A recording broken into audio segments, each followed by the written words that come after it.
And we're back! Almost. Alright, okay. What do I mean, almost? Well, it's a prelude. You read that in the title, right? This is the prelude to Chapter 4. And you were probably thinking, what the hell do you need a prelude for?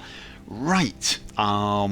Basically, I need a prelude because the mod changes are fairly dramatic. I have decided to try Skyrim redone, or Skyri, and you're not supposed to try this on an existing save. You're supposed to do a new game with this, but I think we can get this working. I think we can maybe do a few console commands. I think we can get this working, and it definitely looks interesting. A lot of people have wanted me to try it out, and I'm really glad I'm trying it now. However, that has meant I have changed my load order quite a bit. I've got rid of a lot of mods that I don't really use, for example Jace's swords, and I have got rid of Fendrix's magic, because this mod comes with tons of magic, tons of new magic stuff, so I want to keep very focused on Skyrim and know, you know, when I see new spells I want to know they're coming from there. Now, this means no bill. Well, that's not true, but we'll cover that. We'll cover that later. Just wait. And what else? What else did I? Oh, I uninstalled BSR, the Vampire Overhaul, and basically two reasons. One, BSR tends to. I mean, it's a brilliant Vampire Overhaul, but when you play BSR with BSR, being a vampire is the game. I mean, you guys saw when I was playing it. It's. I mean, you get used to it after a while, but it dominates your game. It makes being a vampire the central tenet of your life, and that's okay. It's a lot of fun if you want to do a vampire playthrough. That's getting annoying. But if you're trying out something like Skyrim, you want to experience Skyrim and you want to focus on that, and it's a fairly dramatic overhaul mod. So I decided I don't want to try running them both at the same time. So I've uninstalled BSR. Now, my apologies to those people who are really disappointed about that, because I know a lot of people love that mod. I do too. I think it's a superb mod. But as I said, you know, Skyrim, I want to experience it. I want to know how it's changing the game. So I've done that. So anyway, and so on. So there's quite a lot of changes, and I still don't have Jazago back, and obviously I'm missing a bill. So Chapter 4. A lot of Chapter 4 is going to be focused on getting those two back. So how am I going to get Jazago back? Right. There are some mods out there that look interesting that allow you to subjugate people with illusion spells. Although, unfortunately, they make it a little too easy to get those spells. So either I'm waiting until those mods get changed, or I'm thinking about making my own mod that allows you to use the illusion school to dominate someone's will, to charm them permanently, as it were, and force them to become a follower. I don't know the details, whether I will do that or whether I will use an existing mod. There is a subjugation mod that looks pretty good, but as I said, currently you just get the spell very early on, and the other thing is it also makes the subjugated person essential, which is can't have that, can we? We can't have Jazago essential. That would be wrong. So yes, and as you can see, the two companions I have chosen are yeah. I always say it wrong, and everyone always gets annoyed with me, and I can't remember what the other one's called. Borgak. That's really unfortunate, isn't it? I might just be okay, you will now be known as the Borg. Resistance is futile. So, Borg and Jenassa. Jenassa. I always say that wrong. People stay getting really irritated with me. We have to get you a new outfit, one that looks good with a cloak. Yes, we do. You know what? If I do the Ritual Boethia quest, she can have that armor. Awesome, awesome. Decided. Great. So anyway, I have got these two super tough ladies backing me up. Like a little band here, really, aren't we? So yes, and the reason for choosing them is they're both complete badasses, and they have absolutely no moral compass whatsoever, so they're perfect. I do miss Tank Girl, but she is a little bit, you know, if you kill an innocent, she goes and sulks. So anyway, there you go. Besides, these two are pretty cool. So yeah, other thoughts. Yeah, you know what? I was actually giving some serious thought to going light armor with Steve because I loved the Boethia armor so much. I was kind of hoping that he might make a heavy version of it, one that's a little bit more bulky. But yeah, but people will go, you can't do that. And you know what? I happen to agree. He looks awesome in heavy armor, doesn't he? I mean, come on. He looks brilliant. So yes, so I'll be sticking with the heavy armor. Skyrim makes quite a lot of changes to the heavy armor, actually. It makes it, I'm going to be walking slower, or as usual, running away slower. But apparently they've changed the way armor's done, so armor absorbs less damage now, but the armor cap is higher. This makes heavy armor far more useful at the higher levels, because with heavy armor you could reach the armor cap stupidly easy without taking many perks. To be honest, you could you could have no perks in it, and if you crafted the armor up, you'd reach the cap anyway. So, but yeah, we're gonna have a look at the perk trees now, because to be brutally honest, I'm a bit indecisive as to what I want to pick, and I sort of almost want you guys, maybe some feedback from you guys. However, this is going to be sort of semi-boring if you're not into character building. So if you just wanted to come and see Steve hit people very, very hard and run away and scream like a little girl, you probably should go now and join us for part 1, which I'm hoping will be out tomorrow, if I can make decisions. Yeah, so feel free to join me for that, because for the rest of this video, however long it takes, I'm going to be showing you the perks and what it is I'm trying to think of doing. Alright, so if you're leaving, sorry it was not playing and killing people viciously. See you tomorrow. Alright, so the rest of you are staying.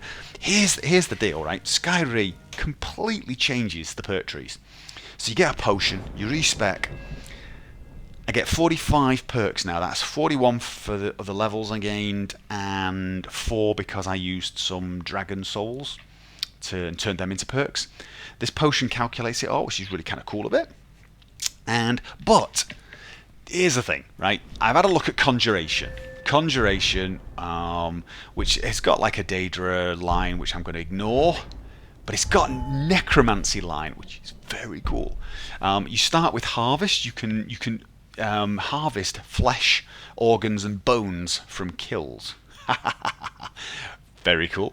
And then you go up to this tree here, and Bone Mastery. Look at this.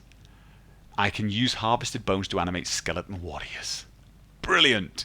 You need soul gems, and you need the bones, and you can make.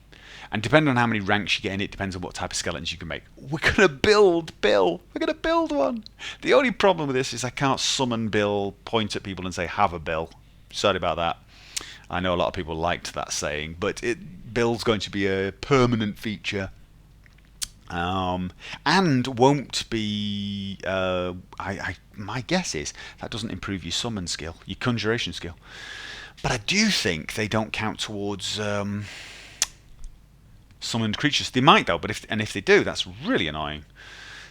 Dark Souls, 100 more. Yeah, that's Gravebound. I like this one. Reanimated bodies don't turn to ash once they've been released or killed, I assume. This is very useful. And how about this one? How about this one? Tongues of Old. You can communicate with reanimated corpses and skeletons to rearrange their equipment and deconstruct skeletons to partially get bones and everything. Forget that bit. Rearrange their equipment. I can equip Bill now. I think. If I'm reading this right, we're going to be able to give Bill a cloak. Awesome. So yeah, so there's a whole necromancy branch of the tree here, which is really nice. Obviously, I've got to go there. That's Steve. Illusion. Now, illusion. I used a lot of illusion, as you remember, fear, rage, buffs, etc. But the trees changed radically. I can't find anything that increases rage spells and stuff. There's the usual master illusion, etc.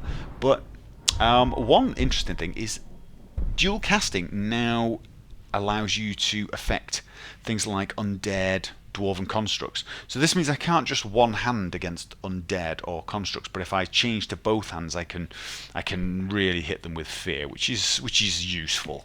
There was a perk for this, but it was one of the master perks before. So now you can do it as long as you're dual wielding, which is nice. But then there's a load of other weird perks that sort of insight improves your buff skills. I like to buff my followers, but I'm not sure I like to buff them enough to use perks on it. And then there's these loads of perks: Puppeteer, Clockwork Dreams, Charade, Illusionary Threads, are all to do with phantom images. Now, what phantom images is like a new concept for illusion, where you summon phantoms of yourself, I think. And I think they're immune to damage, and your opponents start attacking them, but they don't do any damage themselves, I don't think. I think these phantoms don't do any damage, but they just distract your enemy, which is such a cool idea. I mean, really is. But I've got a feeling I'm not going to use perks in it. I've got a feeling this is, I love the whole Master of the Mind concept, and I might go down this way. It's going to depend. But I can imagine with 2 followers and a couple of animated creatures, if I start throwing phantoms around, I'm going to end up not knowing whether I'm coming or going. There are this, like, what else was there? Yeah, look how many there are. This one I might get. Mind Prism works on foes that get immunized against illusion spells. Amnesia. Oh, I love that game. So yeah, but at the moment, I'm thinking I only need 2 ranks in this. Just, mind you, no, I probably need for the high level fear spells, I probably need the Adept and the Expert, and eventually the Master, just so I can cast them. But the only other one I need is this. So the Illusion Tree I'm probably not going to use a lot of. I am going to save some perks though, just in case I don't, if I get it wrong. Restoration. Now this one looks really interesting. I've not looked at all the spells for it, but apparently there are things like curses now in Restoration. Awesome. Look at this. Ward Deflect. Wards now negate 15% of all incoming arrow damage. And 3 ranks, I don't know what you can get this to, but that means when you put your ward up, it reduces arrows even more than it would normally. This could really make wards actually worthwhile taking, because it would mean as people were shooting arrows at me, you just put your ward up, run towards them, and smack them in the face with a mace. So, interesting. Definitely very interesting. What else? Auramancer. I have no idea what auras are, but apparently we have auras in Restoration School now. Chastise spells. Again, don't know what those are. Curses, though. Oh, curse. We've got to find out what curses are. Spirit Guide. We have a Spirit Guide? So, I don't know what any of these are. So what I think I'm going to end up doing is leaving maybe 15 perks totally unspent. And then as I get spells in a game, try these things out and see if there's something I want. Unless you guys go, oh yeah, Spirit Guide, you are going to love that. Or no, Steve will hate it. I don't know. So yeah, it's too many interesting things here. So what else was there? Heavy Armor. Now Heavy Armor, I think I'm going to be taking some perks in. Because I've noticed not only are there things here that... where was it? No, yeah, a lot of things like less damage, but... Arrows! Shrug off arrows. So that could be a really useful one. I need 80 skill in it, but it would mean when people shoot me with arrows, especially if I have that ward up as well, I can just ignore them. Which is a kind of a whole Darth Vader thing going there. Yeah, and several other skills. The weapon skills are now heavy weaponry, which is 2-handed, and light weaponry, which is single-handed. And this is dead interesting, because there's the mace one, which would allow me to ignore armor, but once I get that, I can get Myrmidon. If you have an empty or a spell-wielding offhand, you get faster attacks. I like that.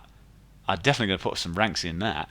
And up here, you can actually negate incoming attacks. It's only a small percent, but hey, as long as you've got a spell in one hand, well, that's pretty much, I spend half my time like that. I don't know, one-handed weapon and a spell, so definitely going to be spending some perks there. Smithing, unfortunately, I have to put smithing's more or less the same. There's a few extra branches where you have to put that you have to put perks into, but that just increases how much you can improve things by. So it's probably worth taking. But again, I mean, smithing alone now. If I look at smithing, you've got all the usual ones like that to take orcish, ebony, etc. But you now have these. Where are they? There we go. Ooh, armourer, 7 ranks. Weaponsmith, 7 ranks. That's 14 extra perks. I mean, you really do need to get to like level 150, I think, now to just max some of these trees out. Interesting one that I really want some feedback from you guys. Speechcraft. Here's the thing. I'm going to take intimidation. I think this is brilliant. I love the fact that they brought this down, because in the previous tree, intimidation was way up at the top and you had to take 2 or 3 other perks first. I love this. Get it? I'm getting that. But there's a whole other branch now devoted to shouts. Now, Steve's been very bad at using his shouts, actually, which is a bit of a shame, because I used them a lot in my solo playthroughs. And this makes the shouts look really interesting. Faster recovery, perks to faster recover. Non-harmful shouts become more effective, last longer. But there's also, you can do more damage with your shouts, etc. 4 ranks there, so it may be doing, like, I don't know, knocking people back twice as far with unrelenting force, or damaging their armor more with marked for death. All these type of things could make shouts really powerful. So this is something I'm really, and I think this is something that suits the Steve character, because he wants to be a leader.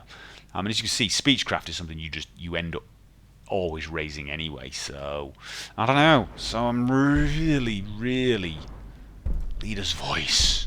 Shouts to summon companions last bit. This is one I don't really want, other than the fact that it's called leader's voice. So yeah, so you can see I've got a lot of things to choose from, and that's what I'm going to be doing for the rest of the evening, I think. Just having a look, see, and think about that.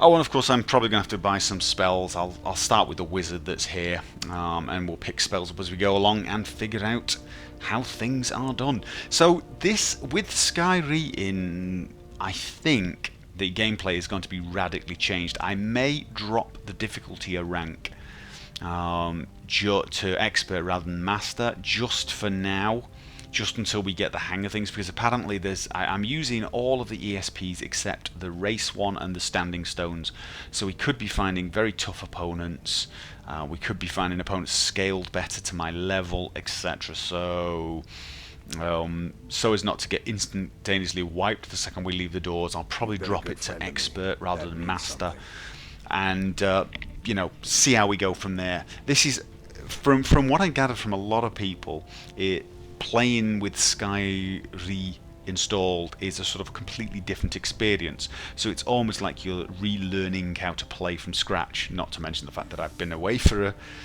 month. So yeah, this could well be back to the whole Steve running away from rats like a frightened girl kind of thing. So there you go.